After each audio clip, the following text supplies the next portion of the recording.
Olá, é muito bom ter a sua companhia aqui com a gente. Começa agora mais um Trilha do Saber, programa que fala sobre educação, cultura, ciências, artes e muito mais. Confira agora o que nós preparamos para você. Estudantes da cidade de Carambeí tiveram uma aula de campo na Casa das Borboletas. Lá eles aprenderam muito sobre biologia, um lugar encantador. O ensino técnico tem mudado a realidade de muitos estudantes do Paraná. Nós vamos te mostrar como é o dia a dia em um colégio agrícola. Projeto criado por alunas da cidade de Campo Largo tem o objetivo de limpar um rio que fica pertinho da escola onde estudam. Sustentabilidade colocada em prática. Tudo isso e muito mais a partir de agora. Fique com a gente, o Trilha do Saber já está no ar.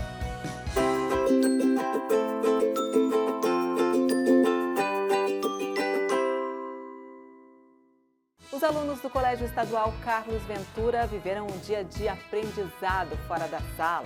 No Parque Histórico de Carambeí, tiveram uma aula de biologia na Casa das Borboletas, explorando temas como metamorfose e preservação ambiental. O Museu Parque Histórico de Carambeí tem uma paisagem fascinante, cercado pelas vastas planícies verdejantes, colinas suaves, com florestas nativas e imponentes araucárias. É uma área de grande beleza natural, com potencial agrícola significativo, como grandes plantações de trigo que se estendem ao redor do parque. Durante as gravações, foi possível ver a colheita acontecendo na região. As belas paisagens da região se misturam com as belas construções arquitetônicas no estilo holandês, como as pontes, as casas, os jardins floridos e os caminhos que margeiam a água lembram os vilarejos dos Países Baixos. Entre as curiosidades mais marcantes está a Ponte da Integração. Vinda diretamente da Holanda, ela liga a Casa da Memória à Vila Histórica. Com uma engenharia característica dos Países Baixos, a ponte levadiça reproduz um mecanismo usado para a passagem de barcos pelos canais. E o seu charme europeu chama a atenção. Outra questão cultural importante são as vestimentas tradicionais. Os tamancos de madeira, que em holandês são chamados de klompen. Eu entrei no clima e coloquei o figurino tradicional utilizado na época da colonização. E os estudantes do Colégio Estadual Carlos Ventura me fizeram um desafio inusitado. Acompanhe aí! Felipe, caminhando por aqui, realmente você se sente na Holanda. Sim, exato. Essa casa aqui, ela ambienta como era vivida na Holanda há 450 anos atrás. Então você vê alguns detalhes.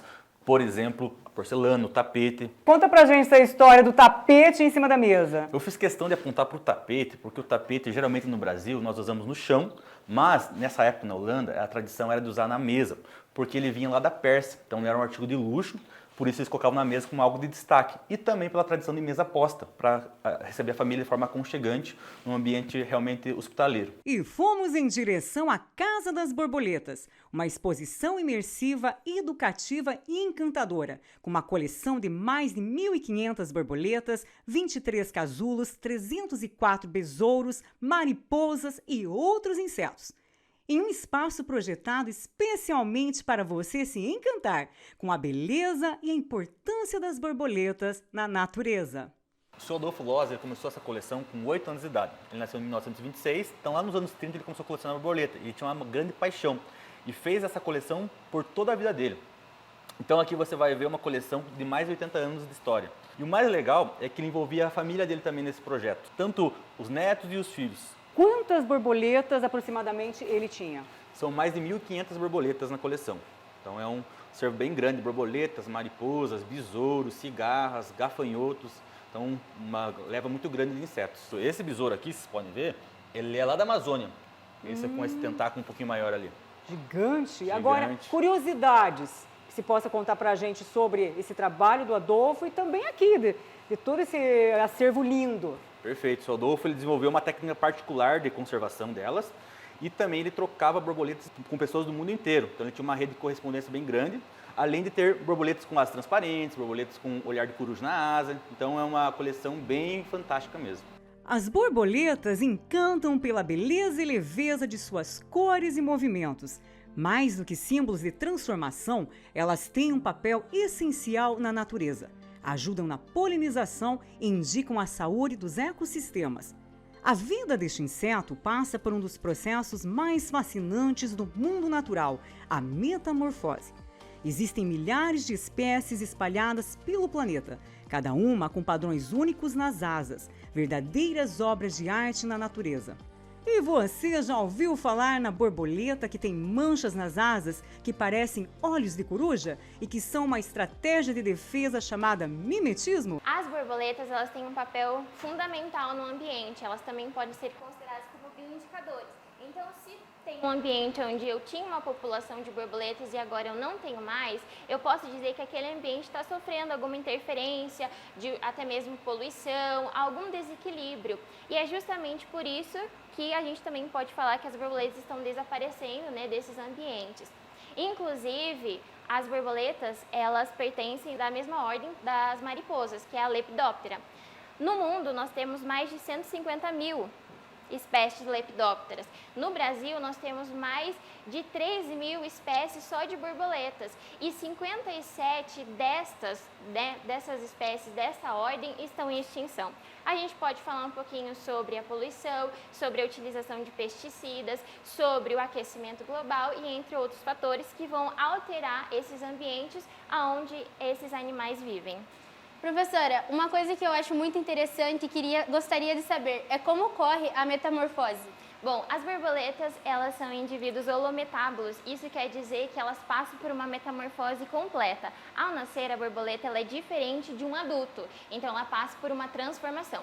Essa transformação inclui ovo, larva, que a gente chama, né, de lagarta, a pupa, que é a crisária, que é o período onde ela vai ficar no casulinho, se preparando então para a última etapa, que é o adulto, ou também a gente chama de imago. Professora, e você conseguiria me explicar o porquê dessas borboletas terem olhos de corujas na asa? Claro! Outra característica das borboletas e também das mariposas é que esses animais são alimento para alguns outros animais, como pequenos mamíferos, répteis. Então, essas asas com essas características, elas garantem uma adaptação desses animais. Ou seja, ter essa característica, que é como se fossem os olhos da coruja, afastam esses predadores. É impossível falar sobre os Países Baixos sem mencionar sua habilidade de inovação em gestão hídrica. Afinal, os Países Baixos têm esse nome por terem grande parte do seu território abaixo do nível do mar e tiveram o desafio de desenvolver sistemas engenhosos como diques, canais e polders para conter e drenar a água, para transformar áreas alagadas em terras produtivas. Os diques foram implementados há mais de 100 anos e eles são morros artificiais enormes que separam o mar da terra, evitando as enchentes. E o maior dique construído na Holanda, considerado um dos maiores feitos da engenharia civil mundial, foi o icônico Afsluitdijk. Essa construção permitiu a criação de novas terras, os polders, e transformou a água salgada num lago de água doce. Aqui no Parque Histórico de Carambeí, nós temos o Parque das Águas, que é uma reprodução do famoso parque ambiental holandês Zandsschans, um dos pontos turísticos mais visitados na Holanda. Aqui são retratadas as principais tecnologias e soluções holandesas no controle dos fluxos de água para o desenvolvimento sustentável. Então, nesse espaço que nós estamos aqui, ele é uma réplica de um parque ambiental que existe lá na Holanda, que conta a história desse povo com as águas e mostra aqui como que eles fizeram para se adaptar a esse ambiente hostil para o desenvolvimento, construindo diques, canais sobrepostos, barragens e o uso de moinho, tanto moinho de vento, mas também o moinho da própria água, usando a água como energia, fonte de energia, para ter um desenvolvimento sustentável. A Holanda, ou nome correto, Países Baixos, eles ficam mais ou menos 25% do território deles abaixo do nível do mar. Então, por exemplo, Amsterdã, uma cidade famosa lá naquele território, ela era mais ou menos 1000 anos atrás quase toda água. O que eles fizeram? Construíram diques, drenaram água com moinhos e conseguiram realmente construir uma sociedade estável e próspera. Aqui, nesse espaço, dá para a gente representar bem o que é um dique, que é uma barragem que segura o poder da água, para a água não entrar nas fazendas, nas cidades. E o que é um polder? É uma região que geralmente era cheia de água, e aí eles construíram o dique, drenaram a água, tiraram essa água desse lugar e fazem fazendas, cidades e províncias inteiras assim. Como a Holanda tem pouco espaço para agricultura, pouco espaço para habitação mesmo, eles precisaram fazer essa forma de desenvolvimento, de drenar a água e achar espaço onde é difícil de encontrar. O parque reúne 5 edificações típicas holandesas, com pontes e canais, e apresenta espaços temáticos sobre sustentabilidade, cooperativismo, economia criativa e engenharia das águas. Esse moinho aqui, para que ele serve? Esse moinho serve para fazer a drenagem da água, para tirar num canal que está muito cheio, uma altitude elevada, e jogar para um canal que tem uma altitude um pouquinho menor, para que essa água não invadisse as cidades, as plantações. Ele funciona aqui? Dá para fazer uma demonstração? Claro, vamos mostrar para vocês aqui como funciona. Então, aqui, ó. E aí, ele tirava a água no canal e jogava para um outro canal numa altitude menor. Pensando na preservação do meio ambiente, o Museu Parque Histórico de Carambeí criou a Casa da Sustentabilidade, um espaço projetado para inspirar a reflexão e apresentar soluções sustentáveis e aplicáveis ao cotidiano, valorizando a economia criativa e práticas ecológicas. Então essa casa aqui é toda sustentável, desde o tijolo, a composição dela, até o material de decoração. Bloco de concreto, madeira de pallet reaproveitada, ferro industrial que também foi reutilizado para fazer essa cama. Então o próprio espaço também ele é aproveitado de forma inteligente e sustentável, além da questão de energia solar e da água reaproveitada da chuva. Como é que funciona a água? A água ele armazena num recipiente da parte externa, daí reutiliza para limpeza, para o banheiro, para lavagem de algum item ali que precise.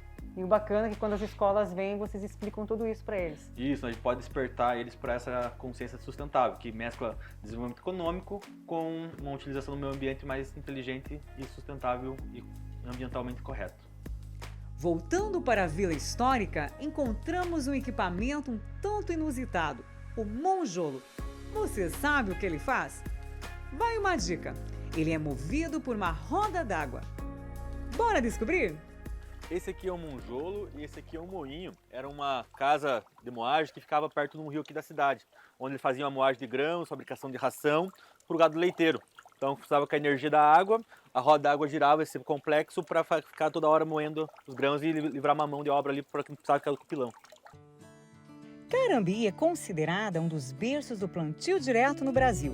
A técnica começou a ser adotada no país na década de 70.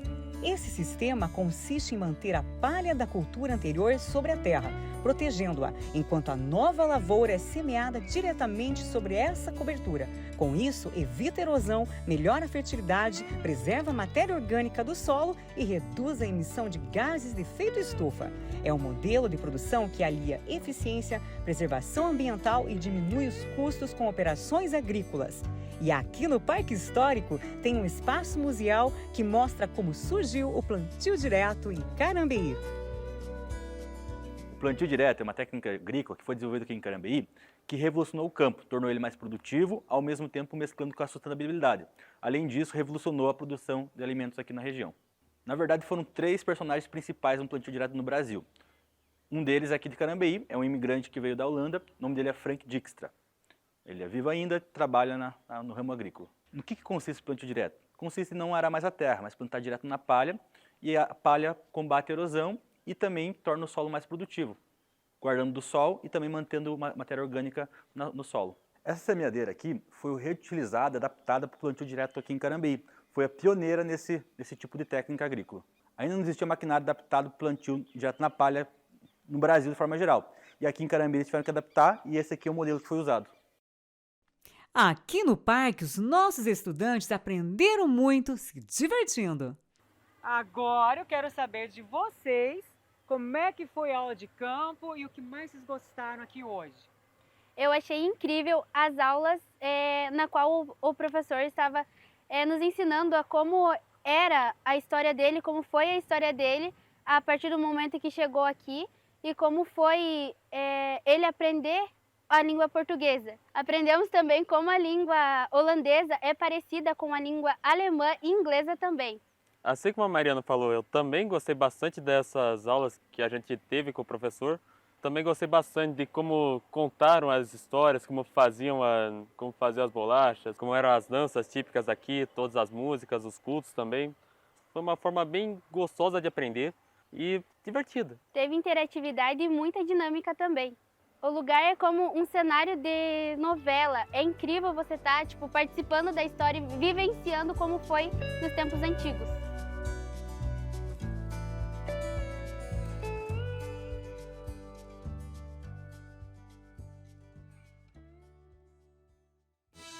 O ensino técnico tem capacitado e mudado a realidade de muitos estudantes do Paraná. Nós fomos até a cidade de Palmeira para acompanhar o dia a dia de quem estuda em um colégio agrícola. Lá, eles unem a teoria com a prática do campo. No campo ou na sala de aula, a educação agrícola do Paraná acontece de forma integrada. O ensino médio caminha junto com a formação técnica em áreas como agricultura e agropecuária. O estado do Paraná tem uma vocação agrícola, então nada mais justo que fazer um investimento massivo na educação voltado para a agricultura e se tornar cada vez melhor nesse segmento. No ano de 2023, se não me falha a memória, eram 21 colégios agrícolas, hoje são 29, em 2026 serão 32, em 2027 serão 34, e com outras projeções ainda. Aqui no Paraná, ser o celeiro do Brasil é algo que também se aprende na escola. Os colégios agrícolas ensinam diariamente, unindo teoria e prática. Em cada um dos colégios existe uma unidade didático-produtiva. Trata-se de uma fazenda-escola, onde os alunos aplicam o que aprenderam em sala de aula. Sim, a gente tem as aulas teóricas combinadas com as práticas, né? A gente ensina na sala de aula, dá todo o manejo teoricamente e vem para a prática, daí para vivência aqui, né? Vem aqui pegar o animal, analisar, né, como que é o desenvolvimento, a alimentação, todo o manejo vem para a prática, então fica bem ilustrado, né, aquela aula. Aqui o colégio ele é muito bom, por causa que ele adquire muito conhecimento a cada um que está aqui e você, que nem em outra cidade, você não vai ter esse conhecimento, como está em aula prática, você aprende com a professora, com o professor aqui, e os professores são muito bem estudados, eles adquirem o conhecimento para cada um de nós e nós pegamos esse conhecimento para passarmos para novas gerações e também para ter um futuro próspero. Os colégios agrícolas geralmente ficam em regiões com forte atividade rural. Essa localização estratégica aproxima os estudantes da realidade do campo. Muitos, desde cedo, já convivem com a rotina da agricultura e da pecuária em suas próprias famílias. Sim, ajudar a minha família no campo, tipo, o pai vai matar um porco, castrar um porco ali, sempre nós estávamos juntos, né? E também ali, tipo, dar leite para um bezerro, assim, o pai lidava com leiteria antes também, eu estava junto ali lidando, só que daí agora o pai vendeu as vacas, mas também eu trabalho numa leiteria, né? Daí, tipo assim, eu sempre lido, faço o trato das vacas ali, dou mamar para os terneiros, às vezes cura uma bicheira ali, alguma coisa, eu sempre estou envolvido junto. Então, eu digo que é um aprendizado dia por dia, porque como técnico eu trago uma carga, né, de conhecimento, mas a gente tem muitos alunos que são da área rural e trazem esse conhecimento para nós também. Ou seja, é uma troca de vivências, é uma troca de conhecimentos dentro do setor. Às vezes eu vou trabalhar com um aluno na horta, mas ele já vem de uma família que tem esse trabalho também. Ou seja, eu acabo aprendendo com ele. Como os alunos vêm de diferentes cidades, os colégios agrícolas oferecem internatos. Assim, os estudantes permanecem na escola ao longo da semana, com toda a estrutura de moradia e alimentação. No nosso caso aqui, nós temos hoje 400 alunos, né, no total, são 11 turmas, e desse total 350 são alunos internos. Né? Então, se não tivesse o internato no colégio agrícola, com certeza ele até não existiria, né? Ou existiria apenas com poucas turmas. Né? Então, o grande diferencial dos colégios agrícolas é que a maioria dos alunos, normalmente, eles são alunos internos, né? São alunos de outros municípios, no nosso caso específico, a gente atende a mais de 30 municípios. Os colégios agrícolas do Paraná contam com estrutura completa e alta tecnologia, laboratórios, áreas de atividades práticas e espaços com os mais modernos equipamentos. Nós temos colégios agrícolas onde a gente ensina o que o estado do Paraná faz de melhor. Então é uma responsabilidade muito grande. O aluno ele está imerso em um estado, ele vive em um estado de alta tecnologia. E quando ele vai para o colégio agrícola, ele espera ver a mesma realidade lá. Então a missão da Secretaria de Estado de Educação do Governo do Paraná é levar a mesma tecnologia ou tecnologia superior ao que o produtor rural utiliza para dentro da instituição de ensino. Então a área total do colégio é 110 hectares. Nós temos um espaço para as instalações rurais, para as salas de aulas, e temos uma lavoura, aproximadamente 26 alqueires e 13 hectares de pastagem. Então, é uma propriedade assim, bem diversificada. Ela tem vários animais, como vocês filmaram e publicaram, vamos publicar, né? E temos muita integração lavoura-pecuária aqui. E a parte de agroindústria também, que é muito importante a industrialização dos produtos agropecuários, para agregar valor ao produto e ser mais rentável. E isso é ensinado em aulas de gestão também, sabe? É muito legal ver como a educação transforma vidas. São mais de 40 cursos técnicos ofertados pelo Estado. Procure na sua escola qual vai se adequar mais à sua vontade. Estudantes do terceirão do Colégio Guido Arzua prepararam uma grande surpresa para a professora Viviane. É muito bom ver que os alunos têm nos mestres grandes referências. Prova disso é a homenagem que você vai ver agora.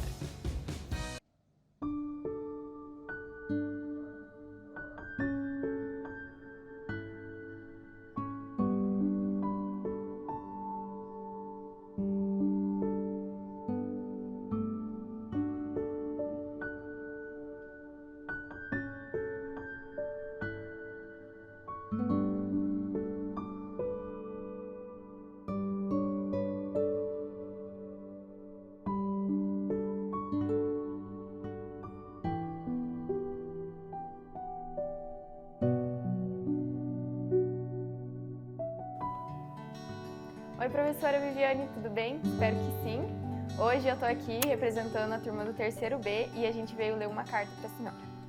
Querida professora Viviane, venho por meio deste vídeo ler esta carta que nós do terceiro B dedicamos especialmente a você. Queremos te dizer que somos gratos por todos esses anos de aulas, ensinamentos e puxões de orelhas. Obrigada por sempre nos incentivar, nos apoiar e nos ajudar a ser pessoas e alunos melhores.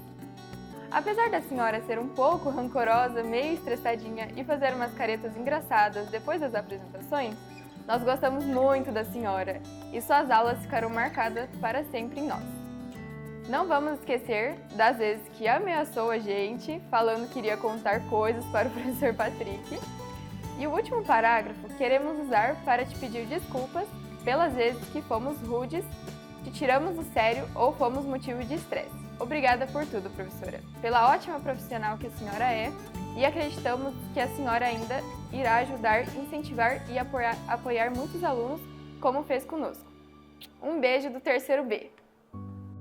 Olha, eu não esperava essa carta falando sobre mim. Estou emocionada, não sei nem o que dizer, estão me faltando palavras agora.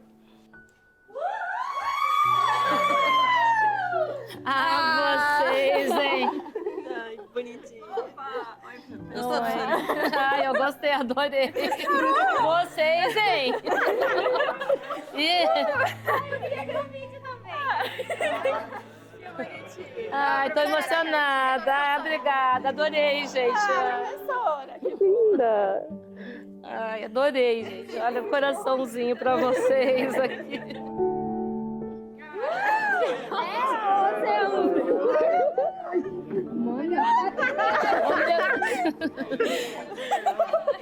Abraço coletivo. Ai, olha, fiquei muito emocionada, não esperava, achei que fosse falar sobre outra coisa, já tinha até comentado com eles e eles nem me disseram nada. Vocês, hein? Ai, fiquei muito emocionada. Eu espero que realmente eu tenha ajudado a eles nesse processo.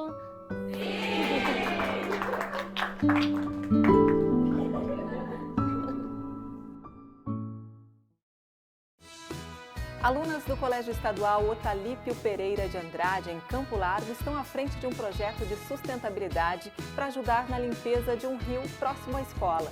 A iniciativa une educação e consciência ambiental dentro e fora da sala de aula. O trabalho já se destacou em concursos e feiras de ciência.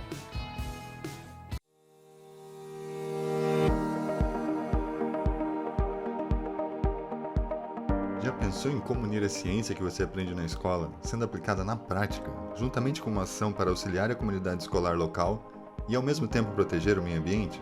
É isso que alunas de um colégio de Campo Largo, no Paraná, têm feito e apresentado em diversos eventos científicos e de empreendedorismo, conquistando destaques e muitas premiações, chegando a representar os colégios estaduais do Paraná em um grande evento no Piauí. Primeiro começou com o desafio da CED, né, que era o primeiro desafio de educação tecnológica. Ao mesmo tempo, né, paralelamente, existia uma outra instituição, que é a Junior Achievement. Aí elas decidiram que seria o mesmo projeto que elas iam usar na CED, elas iam apresentar então também para a Júnior. Aí elas conseguiram, na etapa estadual, elas ganharam, né, primeiro lugar aqui no Paraná, e foram finalistas no projeto nacional. O nosso projeto ele foi criado na intenção de retirar todo aquele resíduo e aquela poluição dos rios, porque atualmente isso é algo que muitas pessoas não têm essa conscientização. Tipo, poxa, não vou poluir porque é algo que vai fazer mal tanto para a minha vida, para as minhas gerações futuras e até a questão da vida aquática. Então a gente fez nessa intenção de acabar preservando o meio ambiente, até porque na nossa comunidade tem muita questão da pesca. Então é algo extremamente importante. E também tem um rio daqui que ele deságua em outros rios. Então, querendo ou não, essa é uma questão que deveria ser muito mais falada do que ela é, porque eu acho que muita gente não tem essa consciência do quão importante é, por mais que seja algo óbvio. O projeto ganhou destaque e premiações em diversos eventos estaduais e nacionais e tem como principal objetivo limpar o rio próximo ao colégio de forma sustentável, pensando na melhoria da qualidade de vida, saúde e no lazer da região, que inclui a pesca esportiva. Alguns dados mostram que 70% desses rios eles são poluídos e com a ecobarreira diminuiria até 90%. O nosso projeto, dele completo, ele tem um custo estimado que varia de 50 a 150 mil reais. A gente trouxe a ideia de uma esteira movida a energia solar. Ela faz toda a retirada dos resíduos de forma mais automática. Saindo da esteira, a gente vai para um coletor, que no nosso caso, a gente trouxe a ideia de uma caçamba. Ali, todo o resíduo é destinado, o nosso coletor possui furos para a gente não ter o caso de dengue. E saindo ali, os resíduos saindo dali, eles serão destinados para uma empresa de reciclagem que vai ficar responsável pela destinação desses resíduos. E toda a dedicação dos estudantes é realçada pelo professor, que orientou o projeto nas dependências do colégio, nas aulas técnicas da área de administração. Houve um empenho muito grande das meninas, né? Então nós fomos facilitadores, trabalhamos principalmente a parte teórica e ajudamos muito na questão para desenvolver o projeto. Mas a ideia foram delas, né? E a gente fica contente de ver que teve um empenho muito grande delas, né? Desde o início. E eu acho que outra coisa muito importante, esse projeto ele vem a calhar exatamente olhando para a nossa realidade da comunidade. Então, eu acho que quando pensamos em sustentabilidade, nós temos que começar a pensar pequeno aqui no nosso bairro, na nossa cidade, na nossa comunidade, e depois a gente saber que a gente está fazendo uma parte disso aí no Brasil inteiro, né? E esse projeto conta com o apoio de todo o colégio. À medida que vão se destacando e ganhando prêmios, recebe a atenção dos colegas, professores e de toda a comunidade escolar. Nós tivemos mais de 18 projetos, 18 equipes, projetos desenvolvidos, um mais sensacional que o outro. O nosso projeto ele é uma estação meteorológica. Ele tem o intuito de trazer informações sobre clima, temperatura, ou seja, informações climáticas para a comunidade. Isso ajuda muito, né? Porque a estação meteorológica mais próxima é longe daqui e não é muito preciso. A gente tem vários sensores que variam entre temperatura, clima, umidade e outros, né? Muitos ali, até velocidade do vento. E isso eu acho que é o mais interessante. A nossa maquete, ela é uma maquete off-grid, ou seja, ela é autônoma. Esse foi o nosso programa de hoje. Você pode rever este e outros programas através do QR Code que está aí na sua tela. Lembrando que o Trilha do Saber é produzido pelo Núcleo de Comunicação Setorial da Secretaria de Educação do Paraná. E a gente se encontra na próxima semana. Tchau, tchau. Até a próxima.